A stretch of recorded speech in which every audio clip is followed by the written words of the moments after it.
ৰাতিপুৱাই ডেজিক ধুনীয়াকৈ গা ধুৱাই দিছে বাইদেৱে আৰু তাইৰ স্কিনত সৰু সৰু কিবা ছালুকনি নিচিনা হৈছে মানে মাজে মাজে হৈ থাকে ডক্টৰক দেখুৱাই পেলাই ধুনীয়াকৈ মেডিচিন দি পেলাইও যদিও সেই চেম্পু দিও গা ধুৱাওঁ তথাপিও মানে ছালুকনিটো তাই মানে ঠিক নহয় মাজতে এইটোৰ কাৰণে আমি চুলিখিনিও পূৰা টোটেলি একদম কাটি দিছিলোঁ চুটিকৈ বাট ষ্টিল মানে প্ৰব্লেমটো মানে থাকেই তো বাইদেৱে মাজে মাজে তাইক এনেকৈ চাফা কৰি থাকে আৰু অকল বাইদেৱেহে পাৰে তাইক এনেকৈ কোচত লৈ পেলাই মানে ছালুকনি গাৰ পৰা গুচাই পেলাই চাফা কৰিব মই বা যদি ডাঙৰ বাইদেউ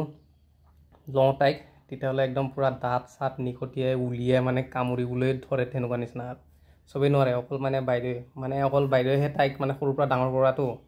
তো বাইদেউক মানে তাই অলপ বেছিয়ে ট্ৰাষ্ট কৰে আৰু মানে ফটকৈ বাইদেউক খং দেখুওৱা বুলিও ভয় কৰে তো মাজে মাজে এনেকৈ বাইদেৱে চাফা কৰি থাকে তাইক সৰু সৰু একদম ছালুকনি কিন্তু ডেঞ্জাৰাছ